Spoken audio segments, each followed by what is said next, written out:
Video review.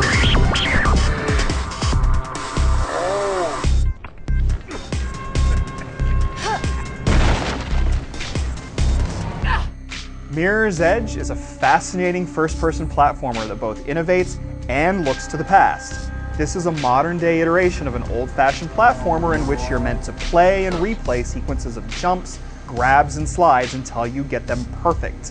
But unlike its ancestors, Mirror's Edge is all about speed and momentum. And when you can connect your moves in a flawless stream of silky movement, it's really thrilling. Unfortunately, Mirror's Edge has a tendency to trip over its own feet, keeping you slipping and sliding blissfully along, only to have some design oddities bring you to a halt. Nevertheless, Mirror's Edge deserves a cautious look if you're into games that do their own thing, come hell or high water. What are you thinking about? A murderer? In Mirror's Edge, you play a runner named Faith. In the oppressed society of Mirror's Edge, runners are an underground network of couriers carrying sensitive information and documents from sender to receiver.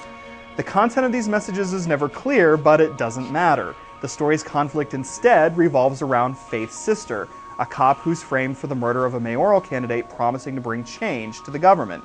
Soon, Faith is running for a different reason, to uncover the conspiracy at the heart of the murder and clear her sister's name. If anyone's heard anything, then you know who it'll be, Faith. And so you run, across rooftops, through train stations, and along walls. And as you run, you pick up speed and are able to string a number of moves together in rapid succession. You can slide under pipes, bound over railings, and leap across impossible-looking chasms. The most obvious twist in Mirror's Edge, of course, is that you do all of this from a first-person view, rather than with the typical third-person camera you've come to expect. This has a way of immersing you as you speed towards your destination. Mirror's Edge excels when you hit that snappy stride, and once you've found the best route through a tricky scenario, it's exhilarating to rush through it without a care. But this isn't going to happen the first time or even the fifth time you do it. You're going to need to experiment and hone your skills, because a simple mistake will send you plunging down onto the street below, or at very least will interrupt your stride and bring you crashing back to Earth. You're expected to play each level multiple times to learn the routes that best propel you along. That's great the 10th time around, but the first time it's often an infuriating series of false starts, mistimed jumps, and full stops. If you need a hand, you can hold a button to activate runner vision, which turns the camera towards your destination, but it's an imprecise solution and it's not always very helpful. Another inconsistently helpful tool comes directly from the game's impressive art design.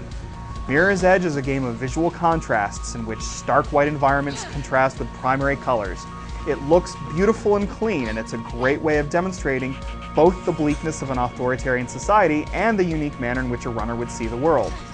Important ramps, doorways, ladders, and other points of interest are painted in a vibrant red, which is an important visual cue in some of the broader levels. However, this element too is delivered inconsistently. In some cases, the red hue may not fade in until you're close to the pole or vaulting point in question, and in some cases, Mirror's Edge expects you to figure things out on your own without any assistance whatsoever. For a game that relies on so much forward momentum, Mirror's Edge has a way of bringing the pace to a halt. In some cases, this is the very nature of trial and error gameplay. Fall, die, reload checkpoints. At other times, it's because you're faced with an intricate jumping puzzle. The puzzles aren't bad, but they're not particularly engaging either. You're more likely to feel relieved when you reach your destination rather than fulfilled. Or you'll be zooming along only to find yourself in an elevator reading the news crawl on the wall's electronic panel while the level apparently loads in the background. In all of these cases, the game tears you from the story, reminding you time and time again that this is, after all, just a game. Armed enemies further complicate matters. It's best to run right past them when possible, but their bullets have a way of bringing you to your knees as you rush around looking for the best escape route. You can confront the threat head-on in some cases, but it requires careful planning and excellent timing. You can perform some close combat moves like jump kicks and punches, or disarm an enemy with a quick-time event.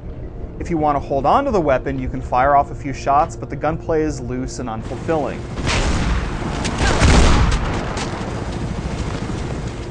If you can overlook the array of quirks long enough to find your stride, you can race and perform speedruns. Both of these modes feature online leaderboards, and both cater to the players most likely to get the most out of Mirror's Edge.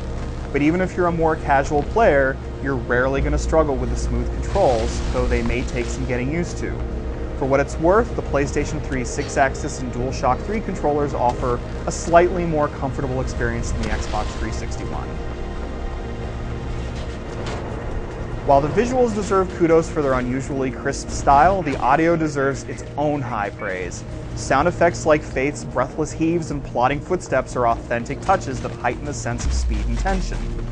The voice acting is equally terrific, but it's the pulsing, driving soundtrack that impresses most. Its rhythmic flow augments Faith's most fluid runs, while subtle notes fill in the silence during downtimes. The superb musical journey culminates in a fantastic vocal track that plays during the game's final credits.